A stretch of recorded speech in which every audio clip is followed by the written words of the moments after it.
Okay, listen. I know I said last episode that we weren't going to progress this time, and that maybe, just maybe, I was going to go work on some new farming stuff this time. You know, maybe build out the ranch, get some sheep, or maybe go work on astral sorcery. But I did some work in between episodes. And I did some stuff over here. Like you can see, I replaced some of the soil with the calyx soil from roots. Because I realized I'd been an idiot, and I'd missed that these have effects on the plants that grow there. So this increases the speed that they grow. So it's basically like a fertilizer. And this one harvests them automatically, the aqueous soil. And I tried this. Guess what?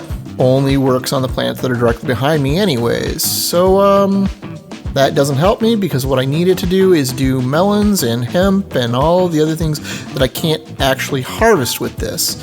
So that was kind of a bust, and I just converted it all into calyx. So this is where we're at with this right now.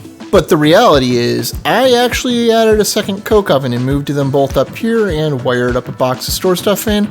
And I did the same thing down here, except without the automation, because you can't automate these. So I think I've got the steel problem at least sorted for the short term, so we actually can move on. And I've got to be clear, that's not why I mostly started cleaning up this room. And I know, ignore the wall in the back. I'm not done, okay? I also don't have windows. Okay, you're just going to have to live with that.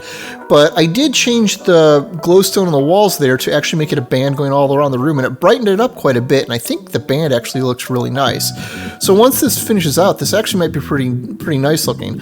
I also want to go and ruin the walls here, which will require, I don't know, diamond sawing a bunch of the chiseled blocks to do that.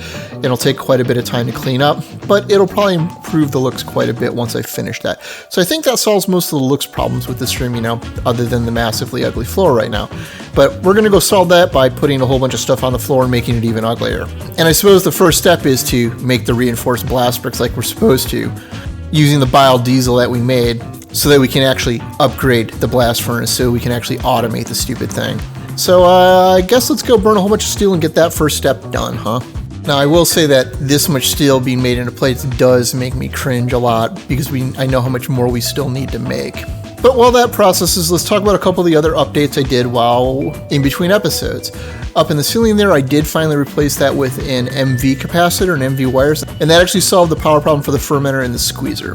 Now that doesn't solve the power drain for my capacitor over here, but I did also upgrade this to a second tier capacitor bank, and there's a second one under it. And as you can see, it outputs quite a bit more and stores 10 million now. So my power problems aren't solved, but I do have spike usage at least taken care of for the time being. Hopefully we can get the diesel generator up and running, and that will at least get me more power, although I do need a better source of seeds, which means I probably need another bed of farms, or a much, much larger farm hidden somewhere, or some cloches doing pumpkins or something. I need to figure it out, because I cannot keep this running right now. Alright, easy come, easy go. Alright, so in case this is new to you, the major difference here, aside from all the steel, is you also put a hopper on top, and it's 1 block bigger, which means it no longer fits in my room back there. But I also probably will not need 2 of these anymore, so I can probably scrap the other one and free that room up for actual use. But we smack with the hammer, and now it is a completely different shape. And it has various outputs on the side and on the top. The top is the input, that's where the steel and coke go in. The sides are where we can connect preheaters, which look like this, which can accept power on the top to speed up the process. I'm not going to bother with that right now, but if it becomes an issue, I probably will. The front here is the output for the steel, and the back here is the output for the slag. At least I hope I'm remembering all of this correctly. Alright, so I just manually inserted some to make sure that this works properly. It seems to be going at a decent clip, faster than the other one at least. Although I could just be seeing what I want to see. I can't remember if it actually is faster out of the box without the preheaters. I am an untrustworthy source of information sometimes, folks. But yep, the front chest has the steel, and the back chest has the slag. So that finishes that step. The next, however, we need to make the arc furnace so that we can make tungsten plates. And if you remember the diesel generator that I was going to make, the arc furnace makes that look just about as bad. And I need the reinforced blast bricks, so it's a good thing I've got that second furnace that I tore down that I'm now going to turn into this. But I need to go grab a whole heck of a lot of pieces to make this, although thankfully some of it's sitting over in this chest over here where I've got all the diesel generator parts. I think I reused some of this. Maybe not. Scaffolding, I guess. But let's go hope and pray I've actually got enough steel to finish this out now. Alright, and now we have all the parts done, although we poached some from the diesel generator that I no longer have room for in this room. But now let's build this obnoxiously sized beast so that we can run into the next two problems we're going to run into with it. I always forget how just monstrously big this thing is until I build it. But there we go, arc furnace completed, except we have two problems. One, its plugs are on the back, which is problematic for my layout. I'm going to have to run a relay connector over here and put them down the back, which that's not a big deal, but this thing, if memory serves, is also a power-hungry nightmare, and the MV cables are probably going to have the same problem with this that the LV cables did with those. Won't know until I hook it up, but it's probably not going to be great. Thankfully, we don't need this for wide amounts of uses yet. The other problem is this don't work without electrodes sitting up here in this top row. And the electrodes are made of hop graphite ingots. Well, let's find out how bad these are in this one. On the upside, the electrode blueprint in this one, unlike Enigmatica, is craftable, so that's easy enough. And it looks like we make it from turning coke dust into hop graphite dust, which we then turn into the ingots. Alright, and enter part 1 of why ARD does not like the arc furnace. That's because these 12 hop graphite ingots take a stack and a half of coke, which is a giant pain. But the reason we do it in the workbench here is because they come out at integrity 100. If we were to do these in the metal press, they only come out with half the durability. Although, interestingly enough, it looks like the electrodes in this pack can actually take the unbreaking enchant. I don't know if this actually works, but now I'm seriously considering sitting on these until I have enough books out of my strainer farm. Yeah, I think I'm just going to put this book on 1 just to see if this actually does work and if it does break at a slower rate than the others, just to test this out. That said, I did build an enchantment table and a whole bunch of oak bookshelves thinking I was going to go enchant the others, but I only have 23 levels now after enchanting that one rod, so I need to stop dying. Because did I mention that I've died multiple times due to electrocution because my wires aren't insulated? Because this is just punitive for no good reason right here. To insulate them, it takes a whole lot of tough fabric. Like seriously, each one of these is 8 industrial hemp fiber, and you need 10 of them. It's ridiculous. I guess I can just put the enchanting table back here next to my storage system for now because it kind of fits in this hallway, although I need to clean this up a little bit. It's kind of a mess and I don't know, add some lighting. But I did notice something interesting because while I was able to enchant this, I cannot straight up enchant the graphite electrode here. It has to be from a book. Because just to prove that this does work, here we have enchants for these pants.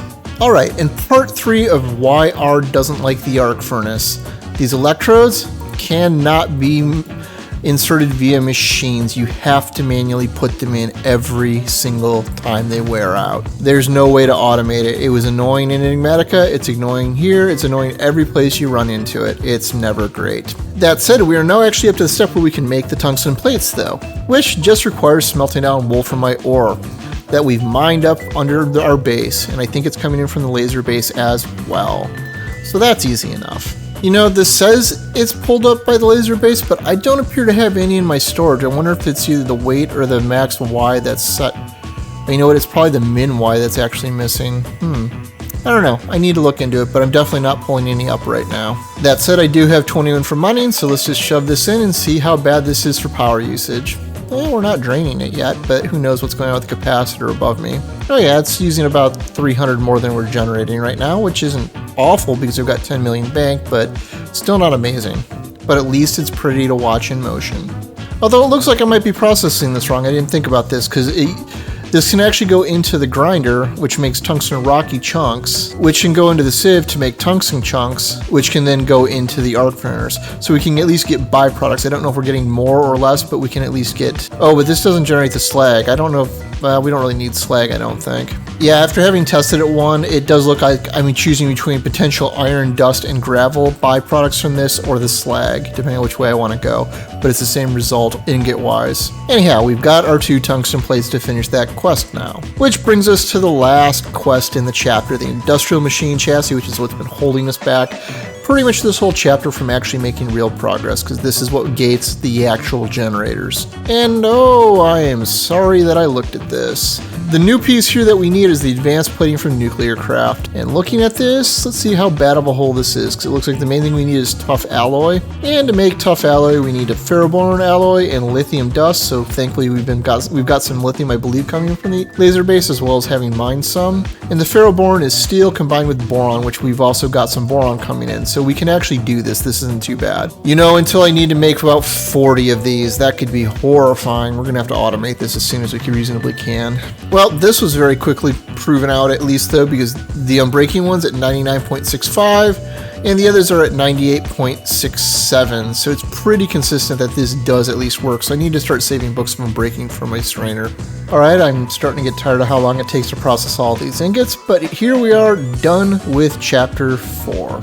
Which brings us to chapter 5 and all sorts of stuff that will hopefully unblock us progress-wise. And starting in chapter 5, we have a continuation of Astral Sorcery, which to do the Starlight Infuser, we're going to have to do quite a bit of work to get up through that. But it also unlocks actually additions and eventually mechanism. But I'm trying not to think about how much work that's going to involve, because you know it's not going to be simple. Because there's an awful lot of stuff that's prereqs there that they're not actually showing us. But I think the first thing we really need to do is come up with better power. Anyhow, if you found this episode interesting and entertaining... Hi? What? Why? Why are you peering in on me like a little creeper? Anyhow, if you found this episode interesting and entertaining, please consider leaving a like or subscribe if you're new. As always, I'm Ard. Thank you for watching, and have a nice day.